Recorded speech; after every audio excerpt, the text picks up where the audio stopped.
Hello, everybody. Welcome to our 5-minute daily devotionals for today. This is a series of short videos sharing some thoughts on a passage mula sa ating Moravian Daily Text readings. And we continue sa ating pag-aaral ng 1 Thessalonians, the first letter of Paul sa mga mananampalataya sa Thessalonica. Our passage today is taken from 1 Thessalonians chapter 4, verses 13 to chapter 5, verse 3. And quick review from yesterday, we were talking about how Paul is encouraging yung mga mananampalataya, both you and me as well, against complacency by saying, whatever you're doing unto the Lord, do more of that, more and more of the things that you are doing as you walk with God. And this is important for us to remember as we talk about the passage for today. Because today we'll be talking about the coming of the Lord, yung muling pagbabalik ni Kristo, the second coming. Not as a child, not as a baby, but as a righteous ruler and king over all creation. Now, in verse 13, we read this very important passage. We do not want you, Paul is speaking, we do not want you to be uninformed about those who are asleep. Now, Paul is emphasizing that whatever he's about to say is important by saying na ayaw kong maging mangmang kayo sa mga bagay ito. I want you to be informed. I want you to be aware about this thing. And he's talking about those who are asleep. This is a nice way of saying those who are already dead, those who are passed away. Remember, isa sa mga milagro ni Jesus sabi na, hindi naman siya patay natutulog lang. This is another way of speaking about the same event, same situation. When people die, Bible refers to them as falling asleep. This is what Paul is saying. I don't want you to be uninformed. You need to be aware. You need to be knowledgeable about these things. So I pray that you will be knowledgeable about this thing as you read this passage, as you go through this video. The reason he wants you to understand this is that you may not grieve as others who do not have hope. Okay? Don't get me wrong, when people that are precious to us, our loved ones pass away, it is painful. And we grieve over their death, over the time that they pass away. But here, Paul is distinguishing how we, as followers of Christ, have hope. What is the base of that hope? We continue. For since we believe that Jesus died and rose again, even so, through Jesus, God will bring with him those who have fallen asleep. Ano sinasabi ni Pablo dito?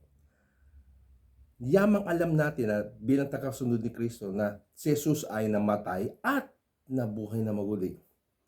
We also know and have this hope na yung mga namatay ay kasama ni Jesus na babalik at kasamang mabubuhay na maguli sa kanyang pagbabalik. Okay? That is our hope. Yung mga taong precious to us will rise again. Will rise up when Christ returns. That is our hope. For this we declare to you by a word from the Lord. Ito, pinapahayag ni Pablo, hindi lang dahil sa isip-isip lang nga. No. Ito'y pahayag mula sa Diyos mismo. This is a word from the Lord himself. So this is something we can hold on to. And this hope is not based on human understanding or human wisdom, but this is based on God's word himself. There's hope because Christ will return, and those who were dead, those who are asleep, will rise again. Just like he did when he rose after 3 days.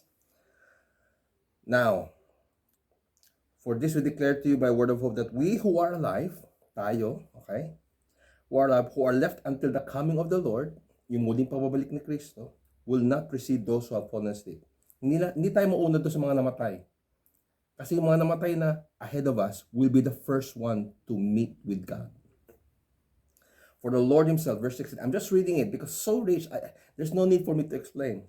Let me just read verse 16. For the Lord himself will descend from heaven with a cry of command, with the voice of an archangel, with the sound of the trumpet. Galante, no? Magarbo. It's a special thing. Everybody will take notice. With a loud sound, with a cry of command, with the voice of an archangel. Okay? Hindi mo maipagkakalayan. And with the sound of a trumpet of God. This is not a simple trumpet. This is the trumpet of God. And the dead will rise first. Sila na mga namatay, sila na natutulog, will rise first.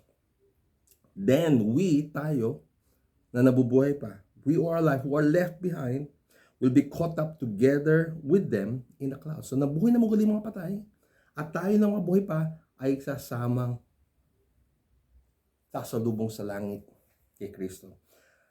Then we who are alive will be caught up together with them in the clouds to meet the Lord in the air. Ito yung tinatawag nating rapture. Okay? When we meet up and together with the dead, meet the Lord up in the heavens. So we will always be with the Lord. When we are raptured, we will be with God forever. Therefore, and this is very important, verse 18, encourage one another with these words. If you are a follower of Christ, you have a hope. Even if you die, you will meet God in heaven. If you're alive, you will meet God up in there when you are raptured. In both circumstances, we have a wonderful future because we will spend eternity with God. That is our hope. And that is the hope that we hope to share, that we want to share, that we are called out to share to other people. Let's share that hope. May God bless you as you live out and follow God's word.